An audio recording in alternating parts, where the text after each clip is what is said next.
You broke me first, now it's my turn. The grease from tonight's burger special is still under my fingernails when I hear her laugh through the kitchen window. That sound used to make me smile. Now it cuts through me like broken glass dragged across concrete. My wife Laura is out there in our driveway at 11:30 on a Tuesday night, talking to someone on her phone. And she's using that breathy giggle she used to save for me. I'm Jason Mitchell, and 6 months ago I thought I knew what rock bottom looked like. That was before I learned the difference between losing your business and losing your soul. The dive bar where I work nights smells like stale beer and broken dreams. Frankie's place sits on the wrong side of Millbrook, our post-industrial New England city where the old textile mills got converted into overpriced condos that nobody from the neighborhood can afford. I've been slinging burgers and wiping down sticky tables here since my construction company went under 2 years ago. Another coffee, Jason? Asked Mrs. Eleanor Voss, sliding her empty cup across the counter. She's been coming in every Tuesday for months, always sits at the same stool, always tips exactly 100%. Strange old bird with silver hair and eyes that seem to see right through you. Coming right up, Mrs. Voss. I pour from the pot that's been sitting on the burner since dinner rush. How's that big house treating you? She lives alone in the Victorian mansion up on Elm Street, the kind of place that makes you wonder what stories those walls could tell. Oh, you know how it is. Too many rooms, too many memories. She studies my face with those sharp eyes. You remind me of someone I used to know. Same stubborn jaw, same way of carrying hurt around like it's precious cargo. I force a laugh. Hurt's about all I can afford these days. That's when my phone buzzes. Text from Laura. Working late again, don't wait up. Working late, right. At 11:45 p.m. on a Tuesday. Laura's a lawyer at Brennan Kessler and Associates downtown, and she's been working late a lot lately. Ever since she made senior associate and started wearing those expensive suits that cost more than I make in a month. Mrs. Voss follows my eyes to the phone.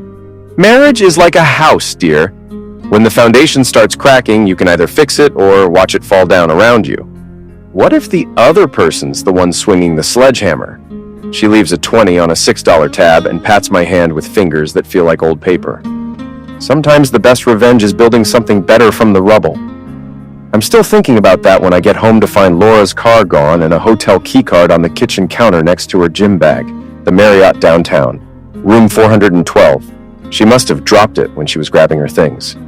My daughters Beth and Janie are asleep upstairs, 12 and 8 years old, and they still believe their parents love each other. I want to keep it that way as long as possible, but secrets have a way of eating families alive from the inside. I should go to bed. I should pretend I never saw that key card.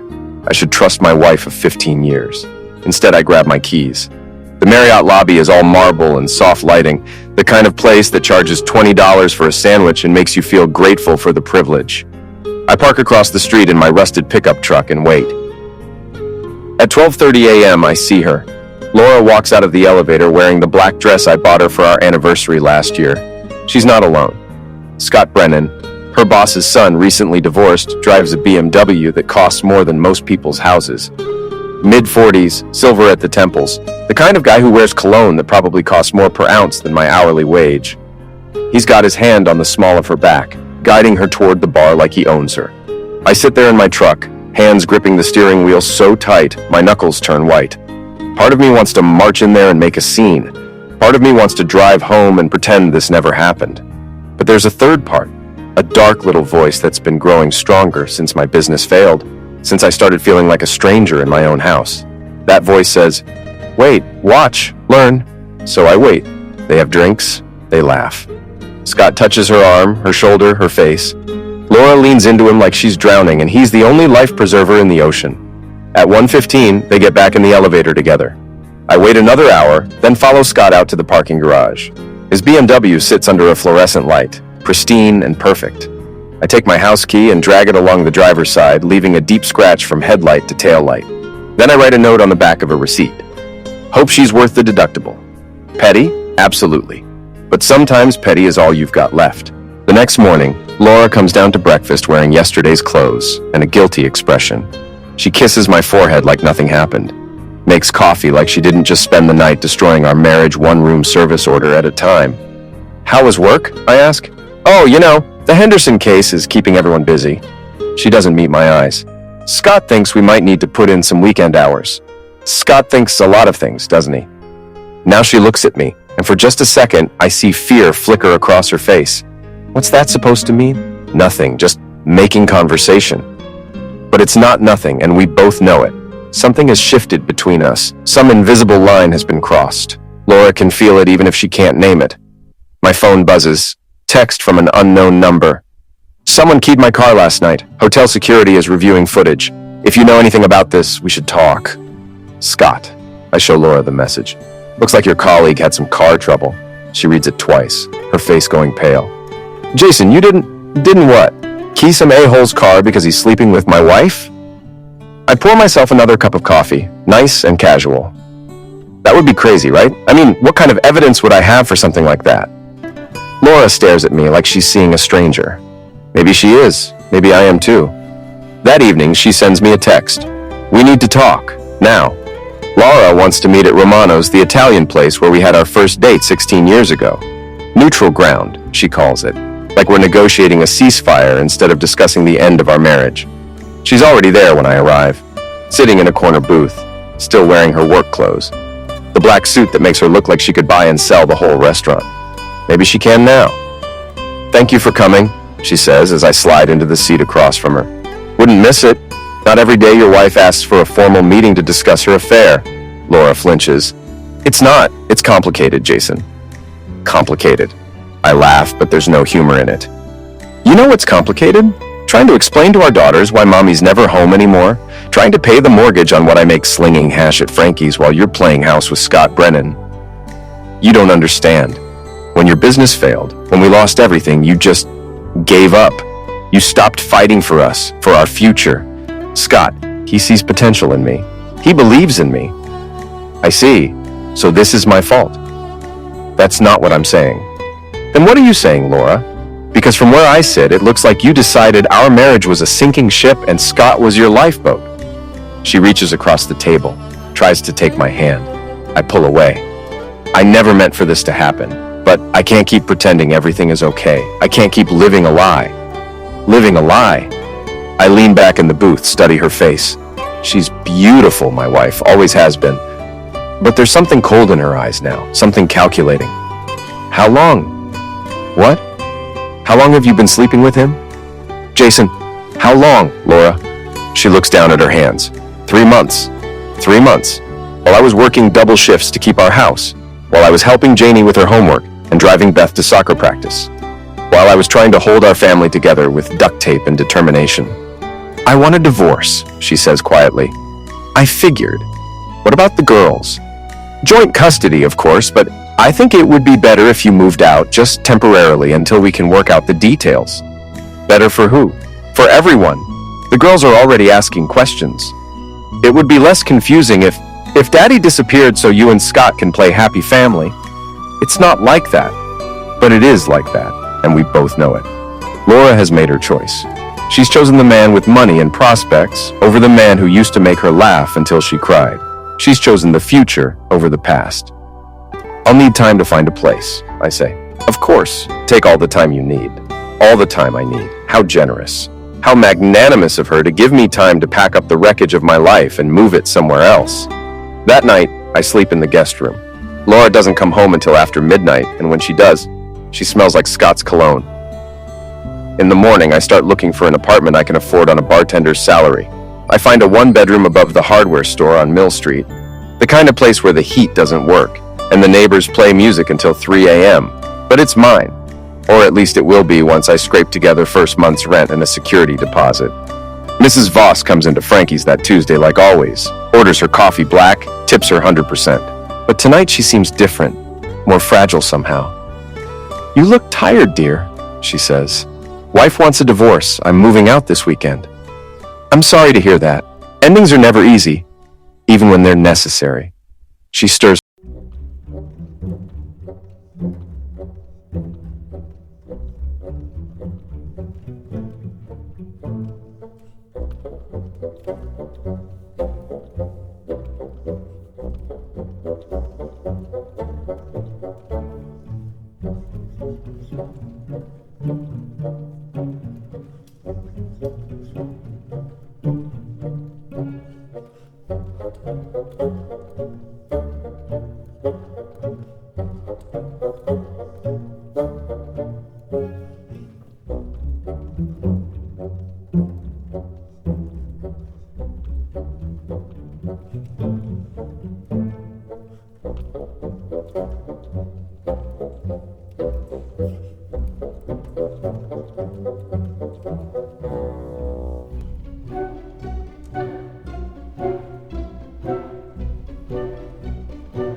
man who helped destroy your marriage.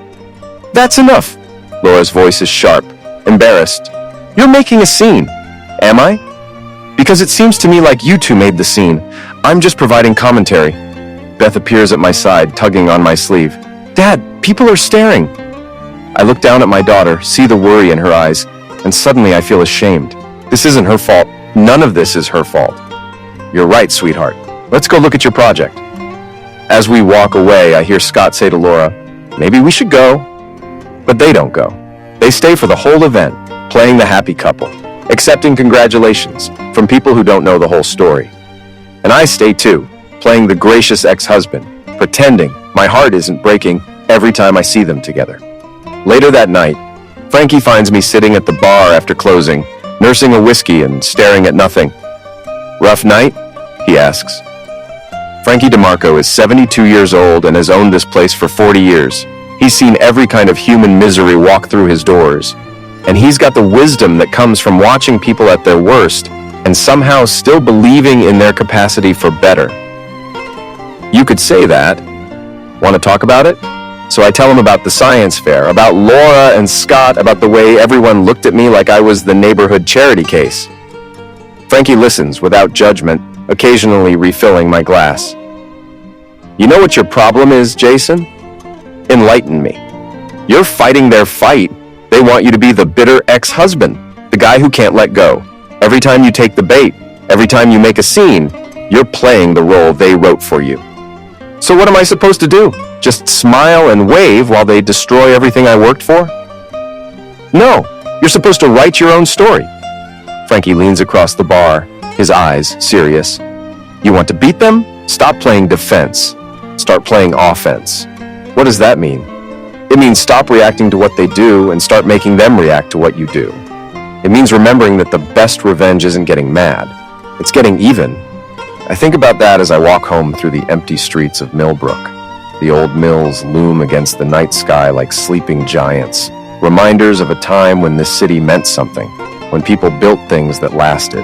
Now it's all chain stores and fast food and people like Scott Brennan who make money by moving other people's money around. But maybe Frankie's right. Maybe it's time to stop being the sufferer in this story and start being the author.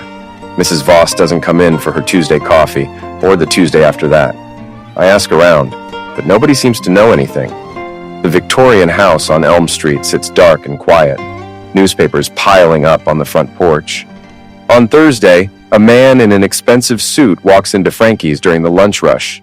He's got the look of someone who bills by the hour and never has to worry about making rent. Are you Jason Mitchell?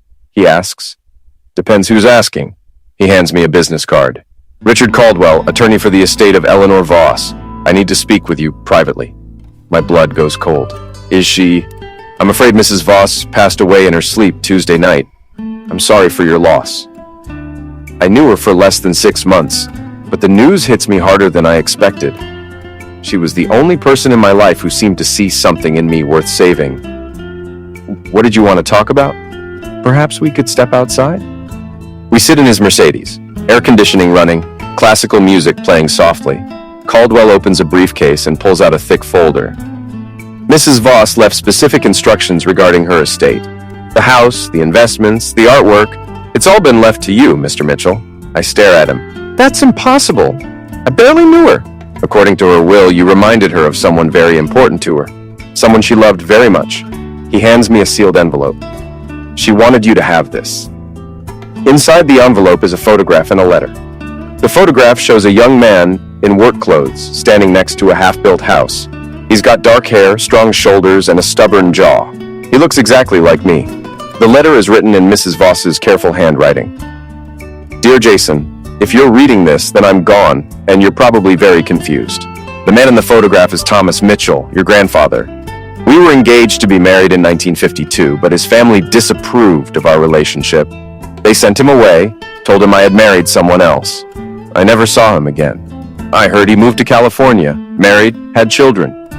Your father was one of those children. Thomas died 5 years ago, but I kept track of his family. When you moved to Millbrook, I knew immediately who you were. You have his eyes, his stubborn streak, his good heart. I never had children of my own. Harold and I tried for years, but it wasn't meant to be, so I'm leaving everything to you, the grandson of the only man I ever truly loved. Use it wisely. Use it to build something better from the rubble of what came before. All my love, Eleanor. Caldwell is watching me read, his expression carefully neutral.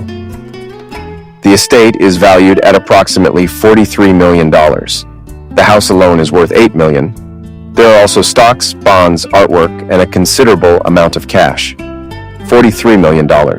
I make $18,000 a year slinging burgers and cleaning tables. This is more money than I could spend in 10 lifetimes. There must be some mistake. No mistake.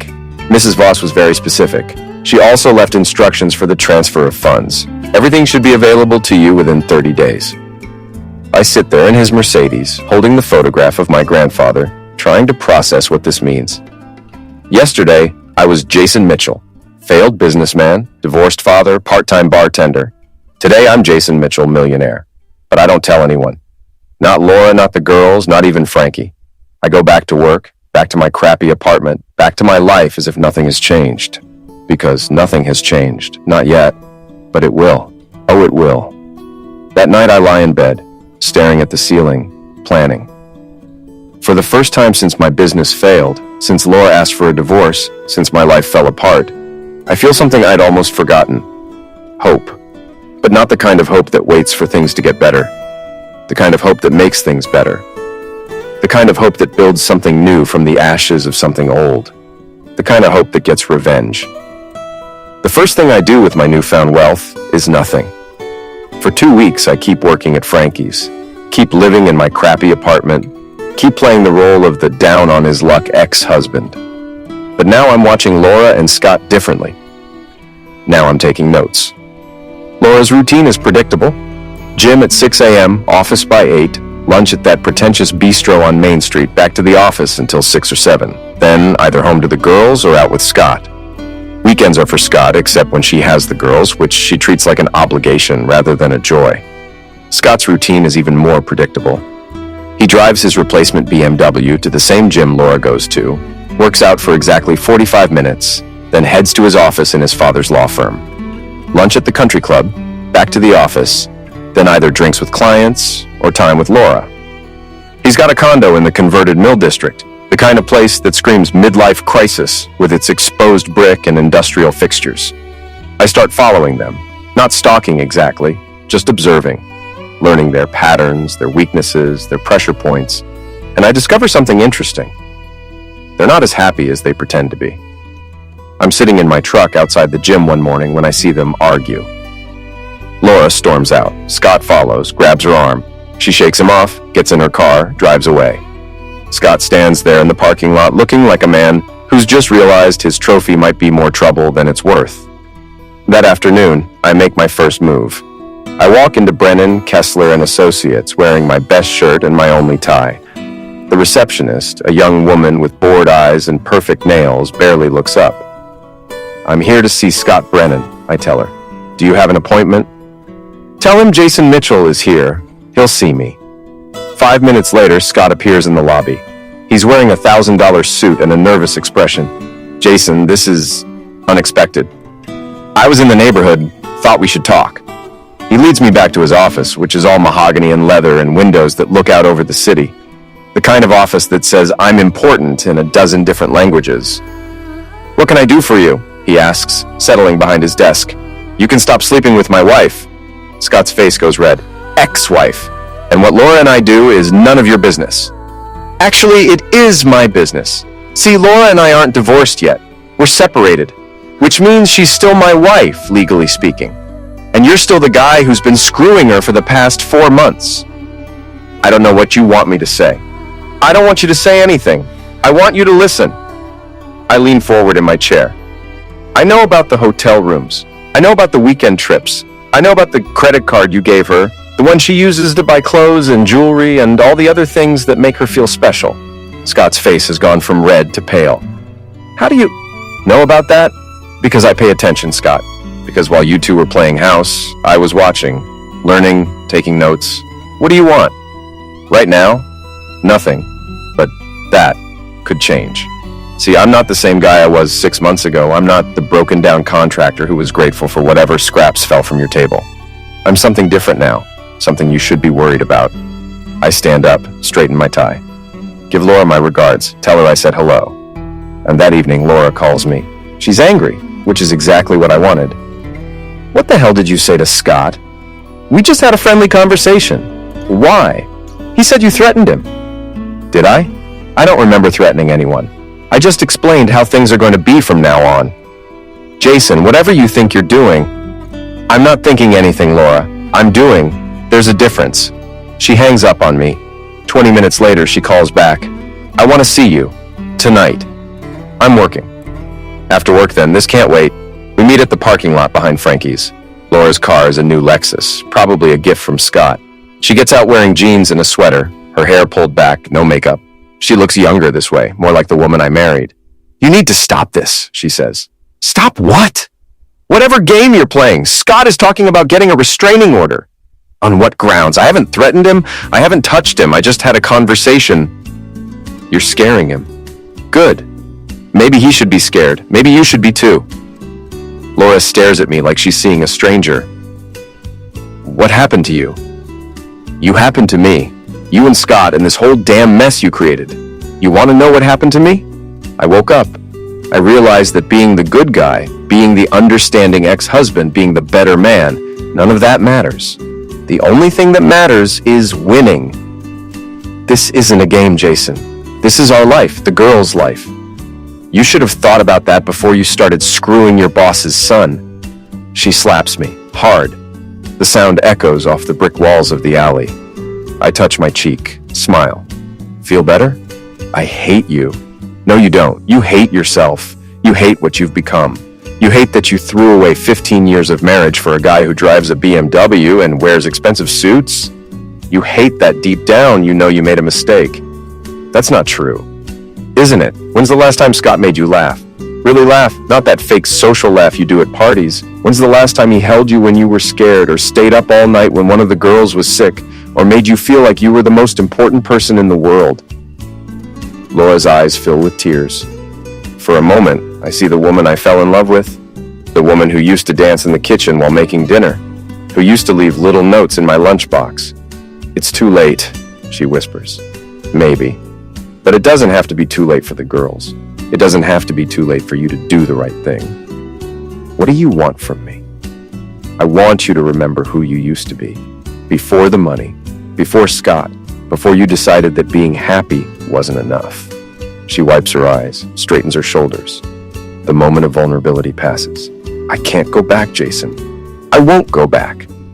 Then we have nothing left to talk about. She gets in her car and drives away, leaving me alone in the alley with my anger and my plans and my $43 million that she doesn't know about yet. But she will. Soon enough, she will. The call comes on a Wednesday morning while I'm opening Frankie's. Richard Caldwell, Mrs. Voss's lawyer, sounds excited. The estate has been settled, Mr. Mitchell. All assets have been transferred to your name. You're officially a very wealthy man. How wealthy? The final tally came to $47 million. Some of Mrs. Voss's investments performed better than expected. $47 million. I own the Victorian mansion on Elm Street, a portfolio of stocks and bonds, 3 rental properties, and enough cash to buy and sell half the people in this town. There's one more thing, Caldwell says. Mrs. Voss left specific instructions about discretion. She was very concerned about people who might try to take advantage of your good fortune. She suggested you keep this information private until you're ready to use it strategically. Smart woman, even from beyond the grave. That afternoon, I drive to Elm Street and walk through my new house. It's like stepping into a museum. Original hardwood floors, crystal chandeliers, oil paintings that are probably worth more than most people make in a year. Mrs. Voss had exquisite taste and the money to indulge it. In the master bedroom, I find a safe hidden behind a portrait of my grandfather. Inside are more photographs, letters, and a journal that Mrs. Voss kept for 60 years. I spend hours reading about her life, her regrets, her dreams. She never stopped loving Thomas Mitchell, my grandfather. Never stopped wondering what might have been. The last entry is dated a week before she died. I saw Jason at the diner tonight. He looked so much like Thomas at that age, so lost and angry. His wife is destroying him the same way Thomas's family destroyed us. But Jason has something Thomas didn't have. He has a chance to fight back. I hope he takes it. I hope he makes them pay for what they've done. I close the journal and look around the room that's now mine. Mrs. Voss wanted me to have this chance, this power. She wanted me to succeed where my grandfather failed. I won't let her down. That evening, I'm working at Frankie's when Scott walks in. He's nervous, keeps looking around like he's expecting an ambush. He sits at the end of the bar, orders a scotch, doesn't say anything for 10 minutes. Finally, we need to talk. I'm working. After you close, then. I don't think so, Scott. You and I have nothing to discuss. Actually, we do. He pulls out his phone, shows me a photo. It's me, sitting in my truck outside his condo building. This is called stalking, Jason. It's illegal. I look at the photo, then at Scott. Is that your truck? What? The truck in the photo, is it yours? No, it's... Then how do you know it's me? Could be anybody sitting in that truck. Could be a private investigator, could be someone you owe money to. Could be someone whose wife you're screwing. Scott's face goes red. I'm warning you. You're warning me? I laugh. Scott, you have no idea who you're dealing with. You think I'm some broken down loser who's going to roll over and let you steal my family? You think I'm going to just disappear so you and Laura can live happily ever after? What I think is that you're a sad, bitter man who can't accept that his marriage is over. I pour myself a drink, take my time with it. You know what's funny, Scott? You think you won. You think you got the prize. But Laura isn't a prize. She's a woman who threw away 15 years of marriage because she was bored. What makes you think she won't do the same thing to you? Because I can give her things you never could. Like what? Money?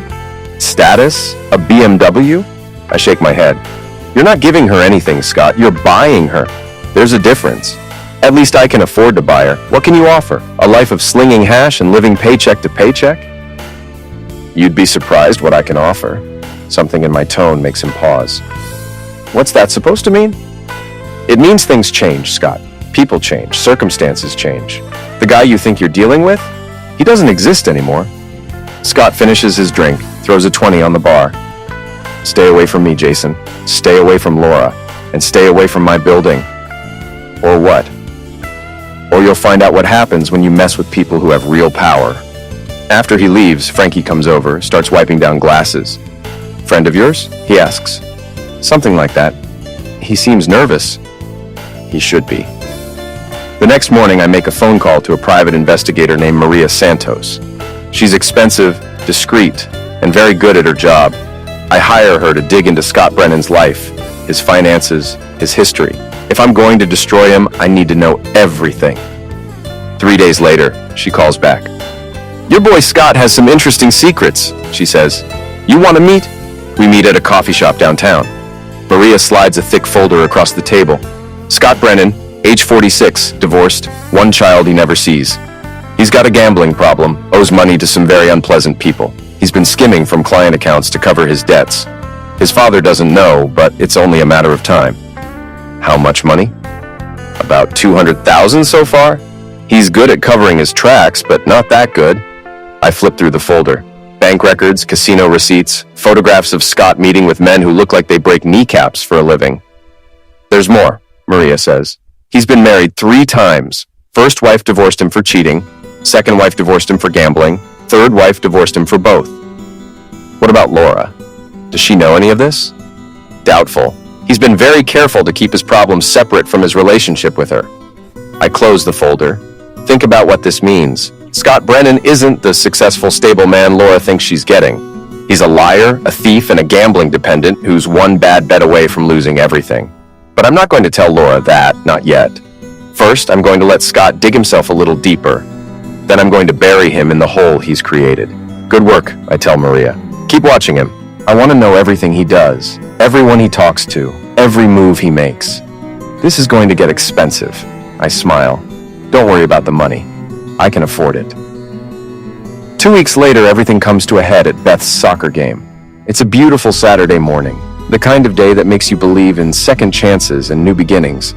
Laura and Scott are sitting together in the bleachers, playing the happy couple for all the other parents to see. I'm standing on the sideline, cheering for Beth, when I hear Scott's voice behind me. Nice turnout, he says. I turn around. He's wearing khakis and a polo shirt, trying to look like suburban dad material. But I can see the stress in his eyes, the way his hands shake slightly when he thinks no one is looking. The gambling debts are getting to him. Yeah, Beth loves having people watch her play. She's a good kid. Both your girls are. They are. I'd do anything for them. I'm sure you would. Scott moves closer, lowers his voice. Look, Jason, I think we got off on the wrong foot. Laura and we're serious about each other. This isn't some fling. We're talking about getting married after your divorce is final. Married? I nod like this is interesting news. That's a big step. You sure you're ready for that kind of commitment? I mean, given your track record? Scott's face hardens. What's that supposed to mean? Nothing. Just that marriage is a big responsibility. Financial responsibility. You sure you can handle that? I do just fine financially. Do you? Because from what I hear, you've got some pretty expensive hobbies. Now Scott looks worried. I don't know what you think you know. I know you owe Vincent Torino $40,000. I know you've been skimming from client accounts to pay your gambling debts. I know your father would disown you if he found out what you've been doing. Scott goes pale. You're bluffing. Am I? You want to find out? I pull out my phone, show him a photo of him leaving the casino downtown. This was taken last Tuesday night. You lost $8,000 on blackjack. Money you don't have. How did you get this information? I told you, Scott. I'm not the same guy I was 6 months ago. I'm not the broken down contractor who was grateful for scraps. I'm someone you should have left alone. Scott looks around, making sure no one can hear us. What do you want? I want you to disappear. I want you to break up with Laura, quit your job, leave town. I want you to get the hell out of my family's life. And if I don't, then your father gets a very interesting folder of documents showing how you've been stealing from his clients. Then Vincent Torino gets a tip about where to find you. Then Laura gets to see what kind of man she's really been sleeping with. Scott stares at me like he's seeing a monster. Maybe he is. Maybe that's what I've become. You can't prove anything. Can't I? I show him another photo, this one of him meeting with one of Torino's collectors. Bank records, casino surveillance, witness statements. I've got everything, Scott, everything. This is blackmail. No, this is consequences. You made your choices. Now you get to live with them. The game ends. Beth's team wins, and she runs over to hug me. Laura and Scott approach, Laura smiling, Scott looking like he's about to throw up. Great game, sweetheart, Laura says, hugging Beth. We're all so proud of you. Thanks, Mom. Beth looks up at Scott. Did you see my goal? I did. It was amazing. Scott's voice sounds strained, but he manages a smile. We should celebrate, Laura says. How about lunch at Romano's? Actually, Scott says, I need to get going, work stuff. Laura looks disappointed. On Saturday? Big case, you understand?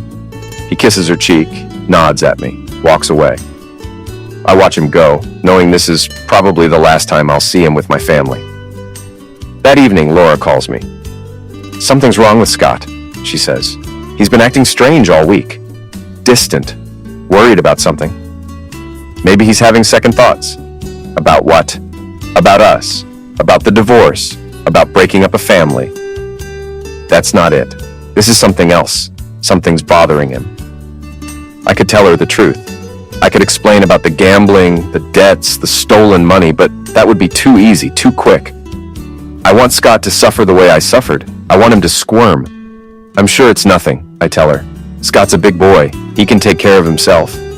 But Scott can't take care of himself. Over the next few days, I watch him fall apart. He stops going to the gym. He starts drinking at lunch. He snaps at colleagues, misses appointments, makes mistakes. Laura notices. She starts asking questions, pushing for answers. Scott gets defensive, then angry, then desperate. On Thursday night, he calls me. We need to meet, he says. No, we don't. Please, I'm begging you. We meet at a bar across town, the kind of place where nobody knows your name and nobody cares about your problems. Scott's already there when I arrive, 3 drinks ahead of me and looking like hell. You're destroying my life, he says.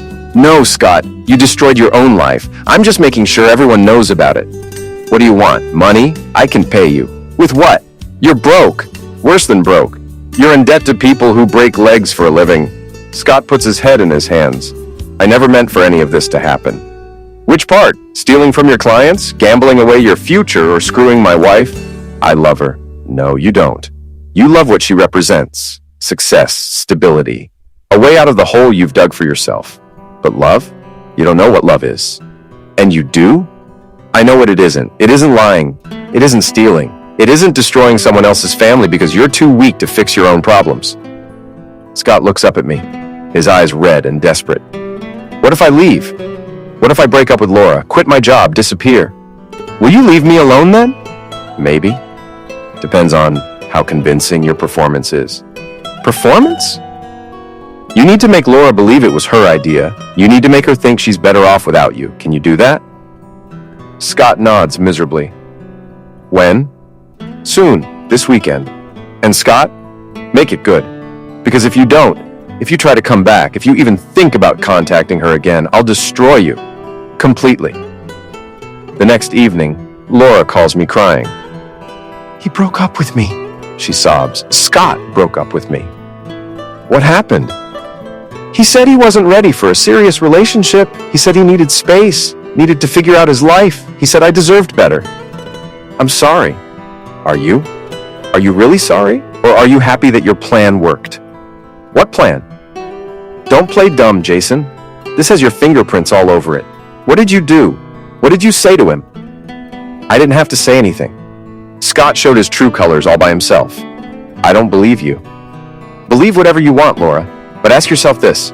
If Scott really loved you, if he really wanted to be with you, would anything I said or did have mattered? Would he have given up so easily? She hangs up on me, but I know she's thinking about what I said. She's wondering if maybe, just maybe, she made a mistake. 3 days later, Scott Brennan leaves town.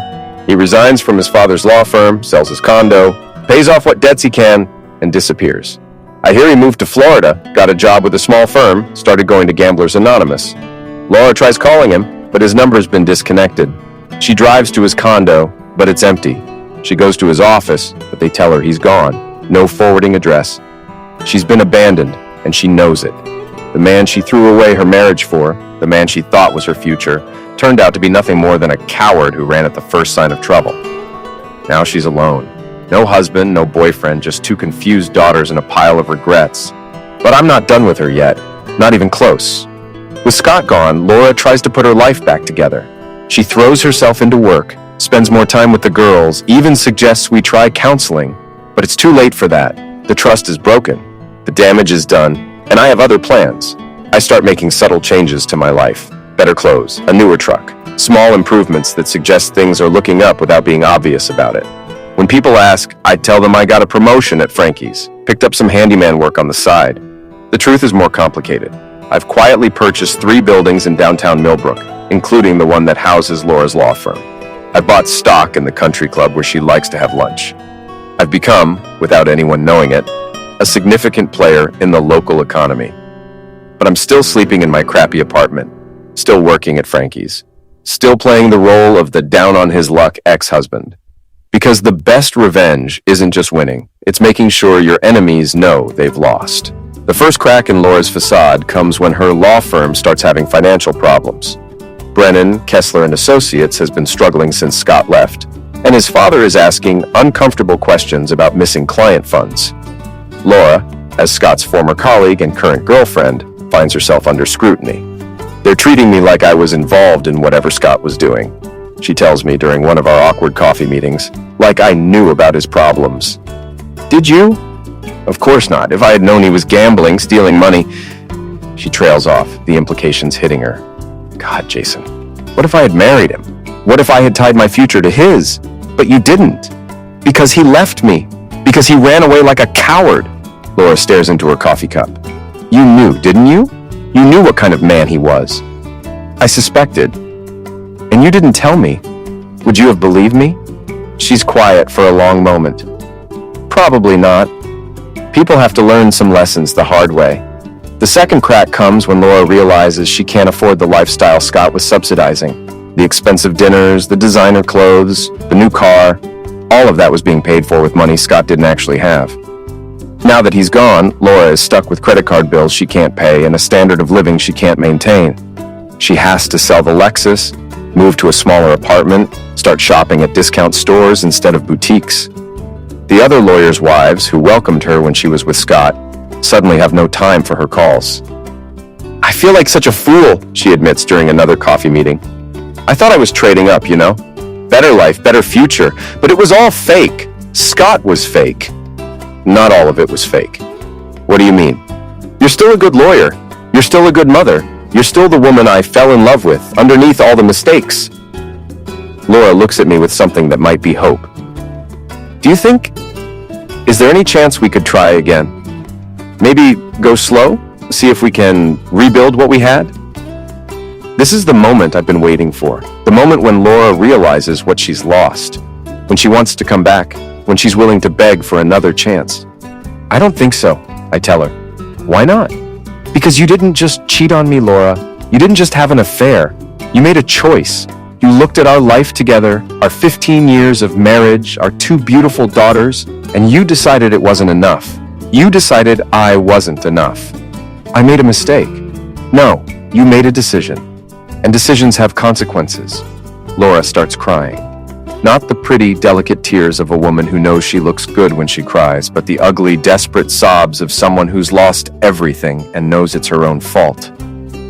"I'm sorry," she whispers. "I'm so sorry. I know you are, but sorry doesn't fix what's broken. Sorry doesn't give me back the nights I lay awake wondering what I did wrong. Sorry doesn't give our daughters back their intact family. So, what now? We just give up? We move forward separately. We co-parent the girls, we be civil to each other, and we build new lives.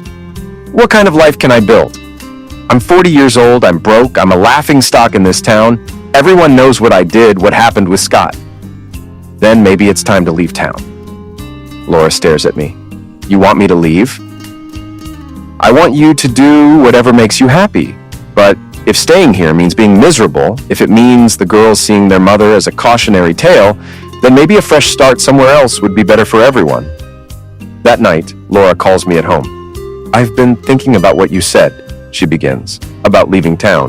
And there's a job opening in Portland. Corporate law, good salary, chance to start over. I could take the girls, get them away from all this gossip and drama.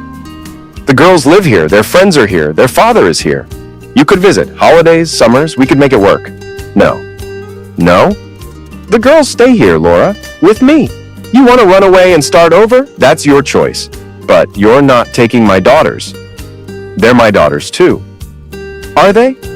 "Because for the past 6 months, you've treated them like accessories. Something to show off when it's convenient, something to ignore when you had better things to do. That's not fair. Isn't it? When's the last time you helped Janie with her homework? When's the last time you went to one of Beth's games without Scott? When's the last time you put your daughters first instead of your own wants and needs?" Laura is quiet for a long time. Finally, "What are you saying?" "I'm saying if you want to leave town, go. But the girls stay with me. Full custody. You can visit when you want, call when you want, but their home is here. I can't just abandon my children." "You already did. I'm just making it official." The custody battle lasts 3 months. Laura fights, but her heart isn't in it. She knows she's lost more than just her marriage. She's lost her place in her daughters' lives, lost their respect and trust. The judge awards me full custody, with Laura getting visitation rights. She takes the job in Portland, moves away, starts her new life. She calls the girls every week, visits every few months, sends birthday and Christmas presents. But she's not their mother anymore. Not really. She's the woman who used to be their mother, before she decided something else was more important. 6 months after Laura moves to Portland, I finally tell the girls the truth. Not about the affair, they're too young for that, but about our financial situation. "Dad," Beth says one evening as we're having dinner in our new house, the Victorian mansion on Elm Street that I've finally moved us into. "How can we afford all this?" Janie looks around the dining room with its crystal chandelier and oil paintings. "Yeah, and why didn't we live here before?" I put down my fork, look at my daughters. They're good kids, smart kids, and they deserve honesty. "Do you remember Mrs. Voss, the old lady who used to come into Frankie's?" They nod. "She died last year and left me some money, a lot of money, enough to buy this house and take care of us for the rest of our lives." "Why?" Janie asks. "Because I reminded her of someone she used to love, someone from her family." "Are we rich now?" Beth wants to know. "We're comfortable, but that doesn't change anything important. You still have to do your homework, clean your rooms, be respectful to others. Money doesn't make you a better person. It just gives you more choices. Is that why Mom left? Because we didn't have money then?" This is the question I've been dreading, the one I don't know how to answer without destroying their relationship with their mother completely. "Your mom left because she was unhappy. She thought she could find happiness somewhere else, with someone else. Sometimes adults make mistakes, big mistakes, and everyone has to live with the consequences." "Do you miss her?" Janie asks. "I miss the woman she used to be, the woman who was your mother before she decided to be someone else." That weekend, Laura comes to visit. It's awkward, seeing her in the house that could have been hers, watching her try to connect with daughters who are polite but distant. "This is quite a place," she says as I give her a tour. "When did you buy it?" "A few months ago." "Must have cost a fortune. How did you—" She stops, understanding dawning in her eyes. "You had money. When we were getting divorced, when Scott and I were together, you had money. Yes. How much? Enough. And you didn't tell me. Why would I? You'd made your choice. You decided I was a loser, that Scott was a better bet. What difference would it have made? Laura sinks into one of the antique chairs in the living room. It would have changed everything. Would it? Or would you have just tried to take half of it in the divorce? She doesn't answer, which is answer enough. You let me make a fool of myself, she says finally. You let me throw away our marriage for a man who turned out to be a fraud when all along you could have what? Bought you back? Proved I was worthy of your love by showing you my bank account? That's not what I meant. Isn't it? Laura, if money would have kept you from cheating, then you never loved me in the first place. You loved the idea of security, of status, of being taken care of, but you never loved me. That's not true. Then why did you leave? Why did you choose Scott over me? Because I thought he could give me a better life. There it is. You thought he could give you something I couldn't. You thought love wasn't enough, that our family wasn't enough, that I wasn't enough. And you know what? You were right. I wasn't enough for the woman you'd become, but I was more than enough for the woman you used to be. Laura starts crying again, but this time I don't feel sorry for her. This time I feel nothing but a cold satisfaction. I ruined everything, she whispers. Yes, you did. Is there any way to fix it? Any way to make this right? You could have asked me that question a year ago. You could have talked to me about whatever was making you unhappy, whatever was missing from our marriage. We could have worked on it together, but instead you decided to blow up our entire family for a man you barely knew. I was stupid. Yes, you were. But more than that, you were selfish. You put your own wants ahead of your family's needs. You put your own happiness ahead of your daughter's security. You made choices that hurt everyone who loved you. So what now? This is it? This is it. You made your bed, Laura. Now you get to sleep in it.